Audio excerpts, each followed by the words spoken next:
Bonjour tout le monde, bienvenue au Roi de Trèfle, mon nom c'est Jean-François et après plusieurs semaines d'attente, je vous présente mon review de Construction et Corruption. Donc c'est un jeu fait par David Loach, c'était fait ici à Montréal, c'est un jeu qui est coté 12 ans et plus. C'est un jeu de négociation qui peut prendre entre 1 et 2 heures, qui joue entre 3 et 7 joueurs.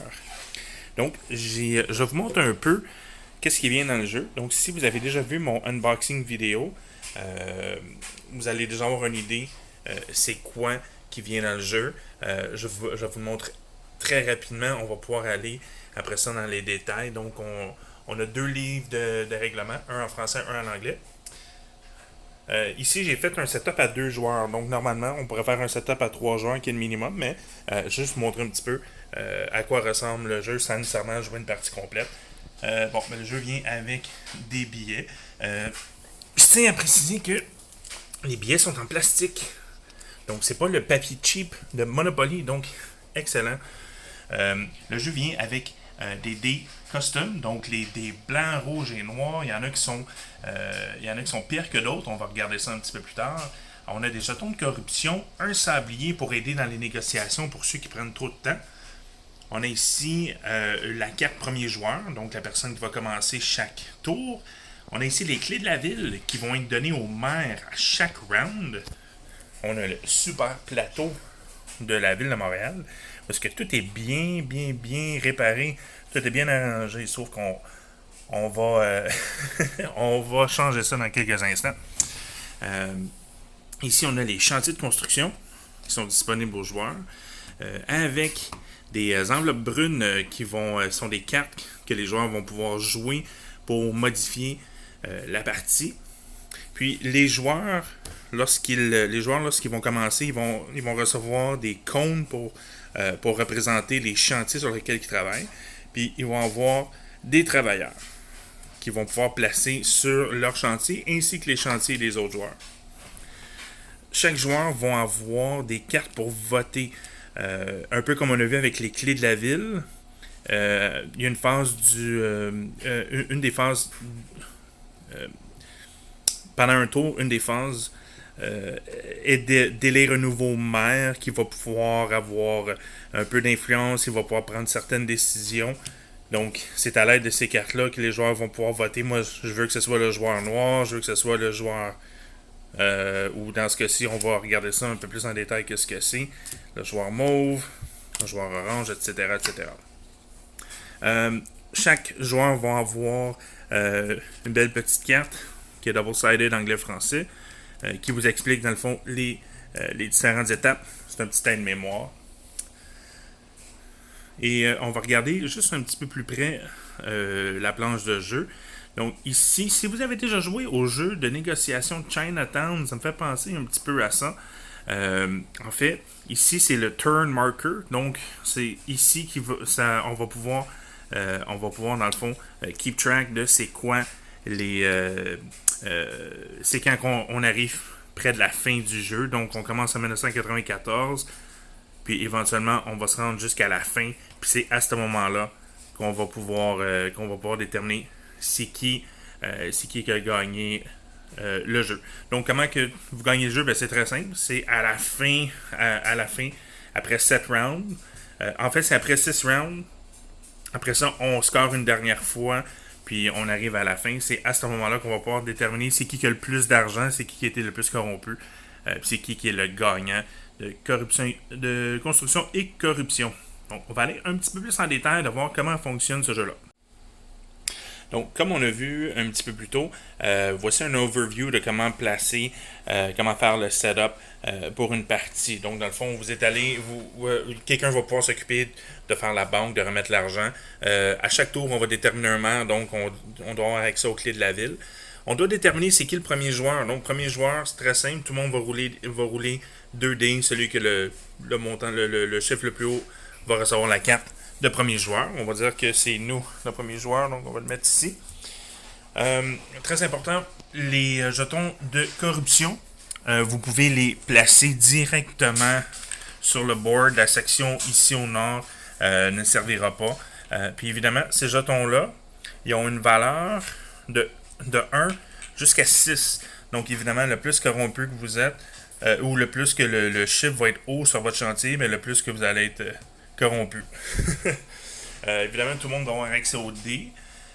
Vous allez placer ici, ça c'est des ouvriers de la ville, ainsi que des tentes pour les festivals et tout. Donc, tout ça doit être disponible à la portée des joueurs. Puis, chaque joueur commence avec, comme je mentionnais, va commencer avec les 5 cônes représentant ses chantiers à lui, avec ses 5 travailleurs. Par contre, ici, on peut regarder qu'au début de la partie, chaque joueur a un maximum 3 travailleurs par tour qu'il peut utiliser. Donc, si on revient ici, j'ai 2 travailleurs, puis j'ai 2 cônes que je ne pourrais pas utiliser dès le début. La même chose pour mes adversaires. Donc, on commence avec 3 travailleurs qu'on va placer en avant. 3 travailleurs avec 3 cônes. Éventuellement, quand on va arriver en 2001 et en 2005, donc à partir du tour numéro 3 et 4, on va avoir 4 travailleurs et 4 chantiers également, maximum. La même chose ici, on va pouvoir monter jusqu'à 5 quand on va arriver vers la fin de la partie. Donc, la première chose qu'on doit faire pour un tour, c'est l'étape de la construction.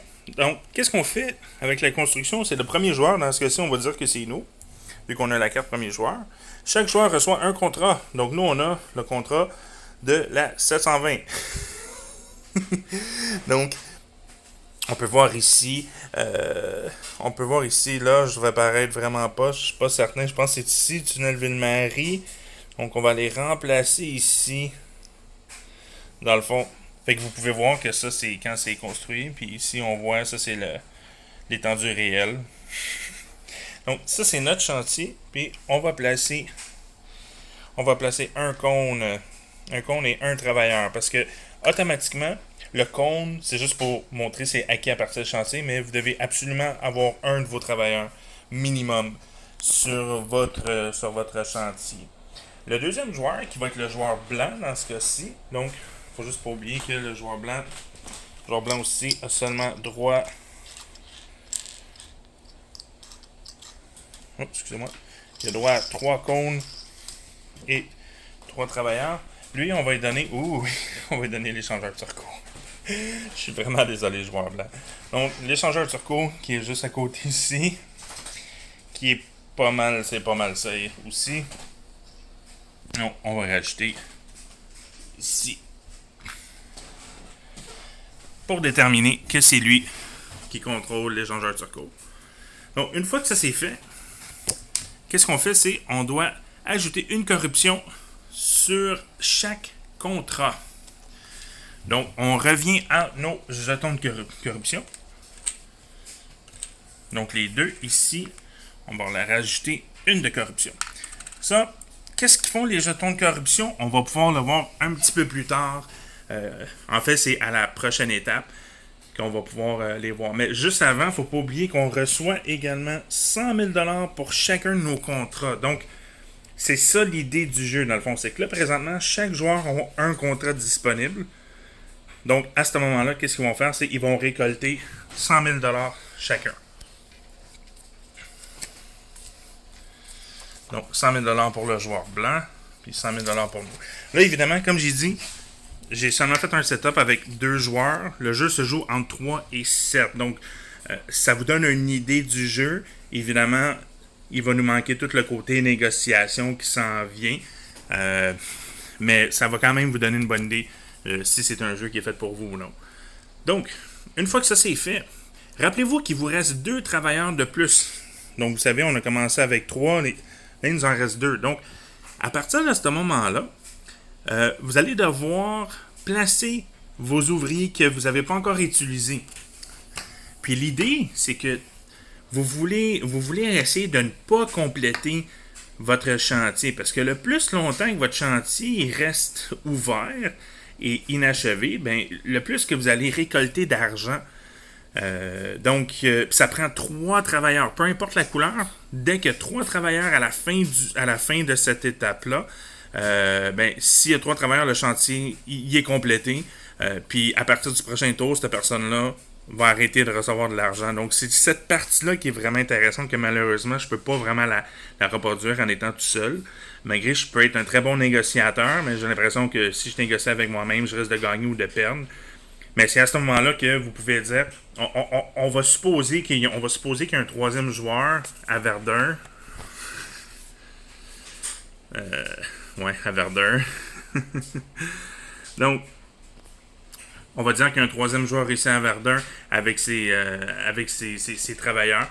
Ben, à ce moment-là, vous pouvez dire, ben, c'est quoi, moi je vais envoyer mes travailleurs sur vos chantiers en espérant justement que, par exemple, si je m'associe avec le troisième joueur, peut-être qu'on va être capable d'envoyer chacun un travailleur. Ou je pourrais décider, c'est quoi, moi je vais envoyer mes deux travailleurs là, mais le joueur blanc va peut-être dire, ah non, c'est quoi, si tu me laisses mon chantier, ça me dérangera pas de t'élire comme maire à la prochaine étape, ou plus tard, peut-être que moi je t'enverrai pas mes travailleurs non plus. Puis c'est cette partie-là que justement que vous allez tenter de négocier.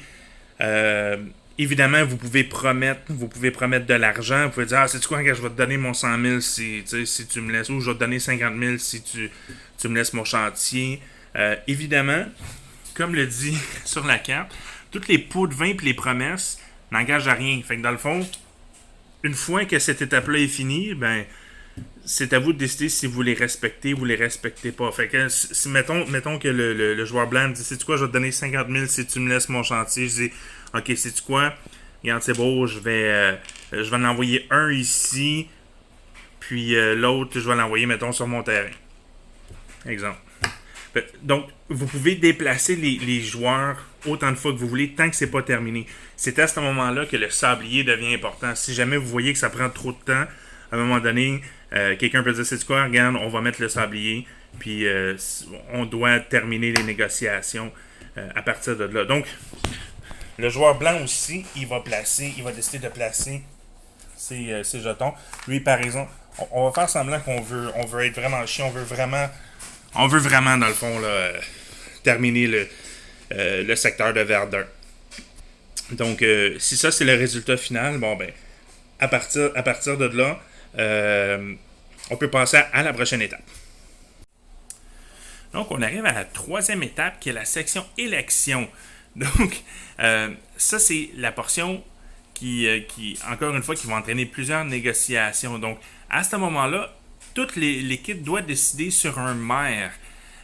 Donc, dans ce cas-ci, comme ça dit, c'est vous négociez puis vous révélez vos votes en même temps. Donc, comment ça va fonctionner? C'est là, les joueurs vont dire, c'est quoi, moi, j'aimerais vraiment ça être maire. Puis, rappelez-vous que le joueur blanc nous a dit que si on n'allait pas faire si on n'envoyait pas nos travailleurs sur son chantier, il allait nous voter comme nous, comme maire. Donc, à ce moment-là, on pourrait dire, c'est quoi?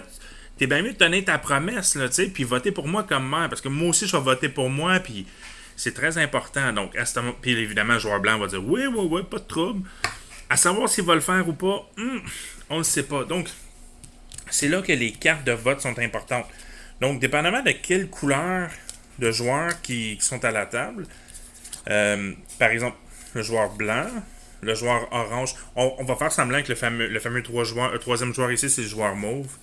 À ce moment-là, voici les choix qu'on a. Donc, on peut voter pour un des joueurs. Ça, c'est secret. Donc, nous, dans notre cas, on va dire, c'est quoi, on veut être maire. Fait que nous, on va choisir sur la carte orange. Par contre, quelqu'un pourrait décider, c'est quoi, moi, je trosse pas personne, puis je sais que personne va voter pour moi. Fait que moi, c'est quoi, je veux voter aucun maire. Donc, ça, c'est une autre carte qui vous laisse, dans le fond, placer un vote, si vous voulez, pour personne.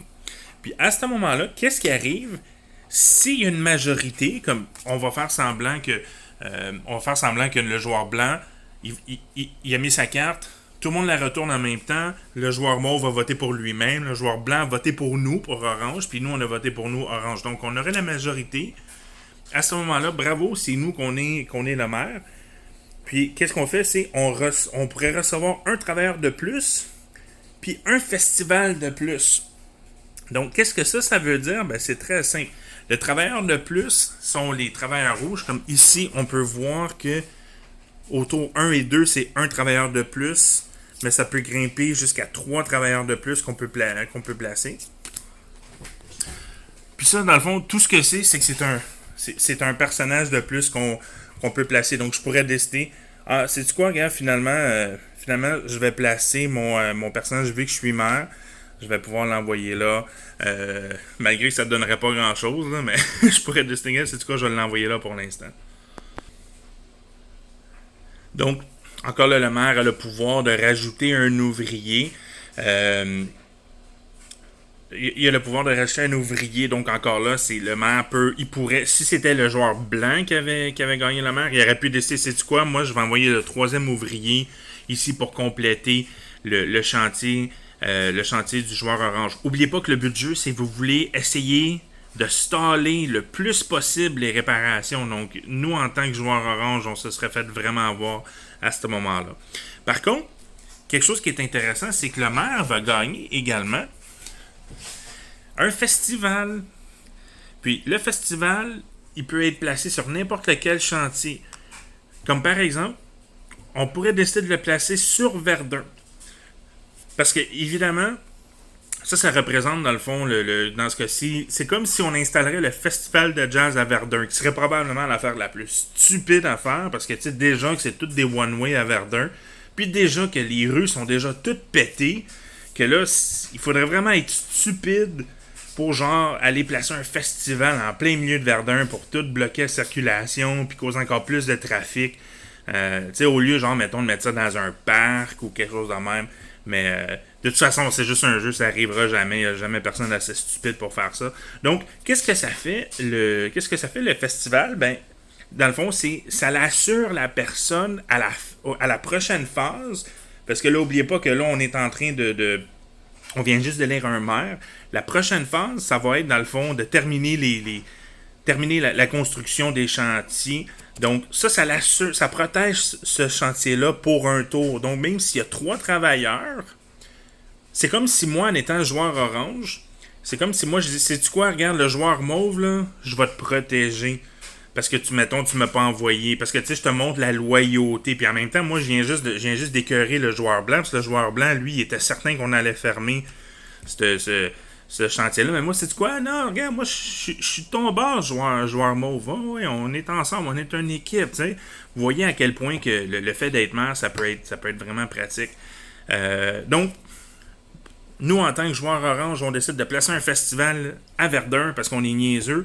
Puis, on va protéger Verdun. Donc, c'est certain que Verdun ne sera pas complété, peu importe le nombre d'ouvriers. Donc, le joueur mauve, il est bien content parce que là, il pensait qu'il allait perdre son chantier. Mais non, il va pouvoir toffer pour un autre tour. Le dernier détail à ne pas négliger, c'est vu qu'on a été élu maire, on obtient une clé de la ville. Puis ça, les clés de la ville, ça, à la fin de la partie, ça va valoir un certain nombre un certain nombre en argent, dépendamment de combien qu'on en reçoit. Donc, juste à titre de référence, les clés de la ville, fait que la première vaut 100 000. Si jamais on réussit à en obtenir 2, ça va valoir 200 000. La troisième, 300 000. Puis ça peut grimper jusqu'à 600 000. Donc, si on réussit à se faire élire maire les 6 tours du jeu, parce qu'oubliez pas que c'est 6 tours, après ça, on score une dernière fois sans faire toute l'affaire du maire. C'est juste scorer une dernière fois, puis après ça, la partie est finie. Donc, si on est capable d'être élu maire 6 fois, ben, on va se faire 600 000 à la fin de la partie. Par contre, oubliez pas que ces clés-là peuvent être négociées également. Donc, si moi j'ai 3 clés, mais que quelqu'un d'autre en a une, je peux peut-être m'arranger dans une future négociation. Tu sais quoi, je t'ai sauvé ton festival. Tu sais, regarde, tu serais-tu prêt à me donner ta clé, puis tu sais, je vais t'aider, on va aller s'occuper du joueur blanc. Donc, à ce moment-là, le maire de la ville a quand même beaucoup de power dans ce jeu-là. Mais qu'est-ce qui arrive si jamais il y a une égalité? Donc, si, mettons, tout le monde vote pour lui-même. Fait que, malheureusement, il n'y a pas de majorité. Ou si la majorité des gens votent pour aucun maire, dans ce cas-ci, ben, c'est très simple. À ce moment-là, il y a une enquête qui est ouverte. Donc, c'est quoi l'enquête? C'est très simple. Donc, si une enquête est ouverte, Il n'y a aucun maire, donc on ne donne pas de clé. Donc, on va pouvoir jouer des cartes d'enquête sur les joueurs. Donc, c'est quoi ça? Je vais vous le montrer immédiatement. Donc, voici les cartes d'enquête. Donc, ça, c'est des cartes qui peuvent être jouées par n'importe quel joueur qui vont affecter, dans le fond, l'enquête en tant que telle. Donc, je vais vous montrer une carte au hasard. Ici, on a un snitch, un stooler. Donc, choisissez 2 joueurs, ajoutez une corruption à chacun de leurs contrats. Fait que vous voyez ça pourrait être le genre de carte que, ben c'est quoi, ok, vu qu'on est en enquête, moi juste cette carte-là, je choisis évidemment les 2 autres joueurs, puis eux doivent rajouter une corruption. Donc ça veut dire que eux, ici, comme là, vous rappelez qu'une corruption, ça deviendra un 2 pour par exemple, pour les deux joueurs. Donc, à partir de là, une fois que tout le monde a joué leur carte, à ce moment-là, qu'est-ce qu'on fait? C'est on lance les dés dépendamment du nombre de corruptions. Donc, par défaut, le dé à lancer, c'est le dé blanc. Les dés blancs, c'est les moins pires, suivi des dés rouges et les dés noirs. Dans le fond, je vais vous montrer la différence entre les 3 dés. Donc, le dé blanc, c'est un dé normal, mais le 1, on a un logo de la ville de Montréal à la place du 1. Le dé noir, non, excusez, le dé rouge, on a 2 symboles de la ville de Montréal. Non, excusez, on a 3 symboles. C'est ça, le dé noir, on a 2 symboles. Fait que le dé noir, c'est le deuxième pire. Puis le dé rouge, c'est comme le pire du pire. Donc, puis ça, évidemment, évidemment, il y a des cartes qui vont faire en sorte que vous allez transformer les dés d'un adversaire. Exemple, le joueur ciblé lance des dés noirs au lieu des dés blancs. Parce qu'il est dans la deep merde.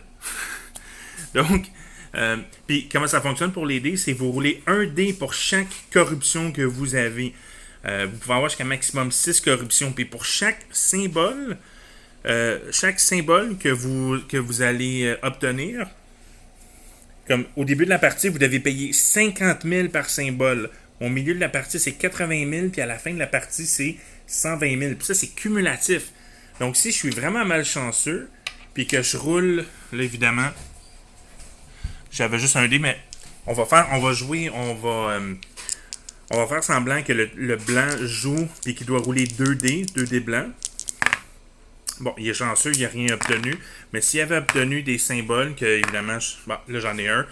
Bon, ben à ce moment-là, il doit rembourser 50 000 $ à la banque à ce moment-là. Donc, vous comprenez le principe que le plus longtemps que vos chantiers ils restent ouverts, le plus de corruption que vous avez, mais le plus d'argent que vous allez faire également. Mais éventuellement, ça se peut que vous allez vous faire pincer par l'enquête, puis par les dés, puis vous allez peut-être être obligé, dans le fond, de rembourser une grosse partie. Fait que peut-être qu'à un moment donné, vous allez décider, savez-vous quoi, je veux pas prendre de chance, j'ai accumulé 4 ou 5 corruptions, puis ça se peut peut-être que vous allez décider, moi je vais placer mes propres travailleurs pour fermer mon chantier.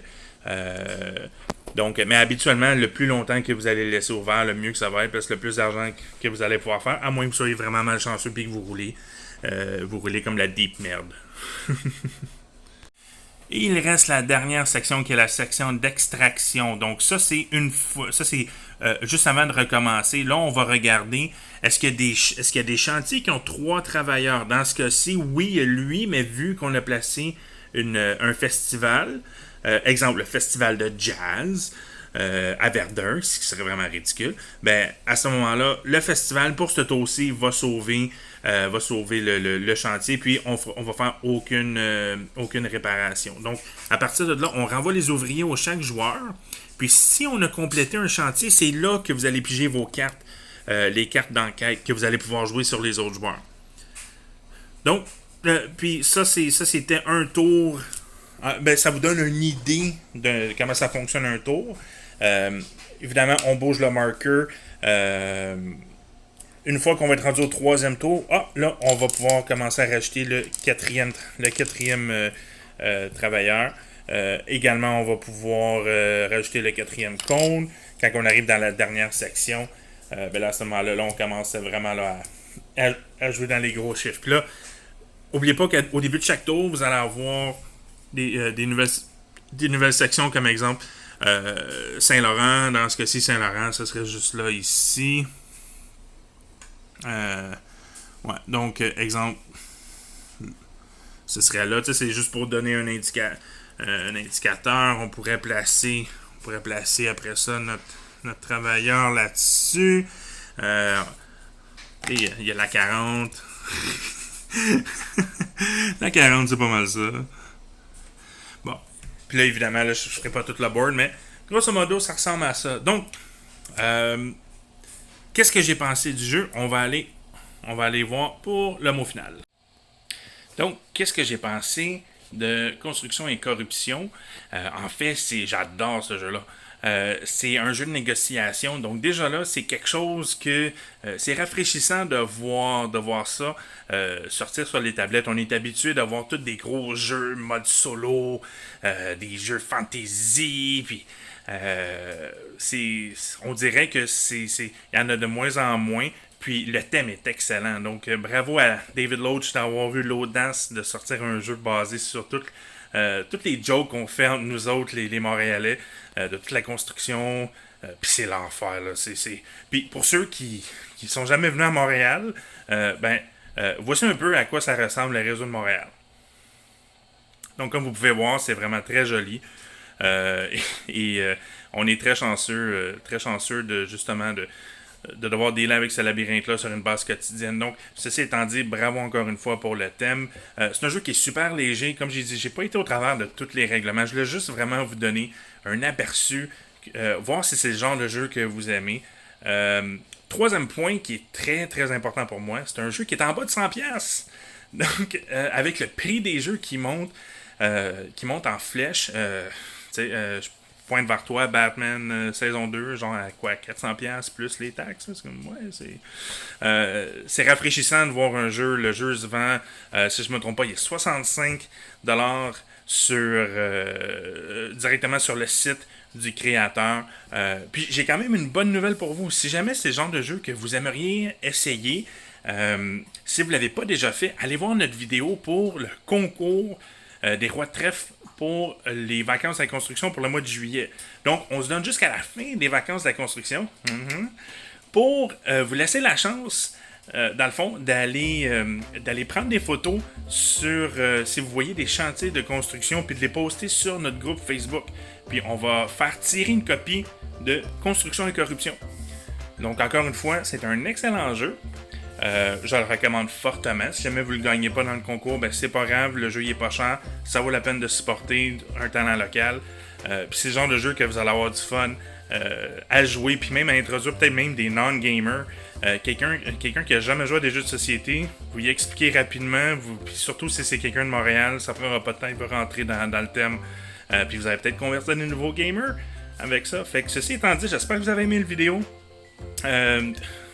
Excellent jeu, donc comme je sais que je radote, mais je vous recommande fortement d'aller le voir. N'oubliez pas de nous supporter, like and subscribe, yeah, comme d'habitude. Donc encore une fois, merci de vous abonner, de faire passer le mot. Puis on va se revoir à la prochaine chicane. Alright, bye tout le monde!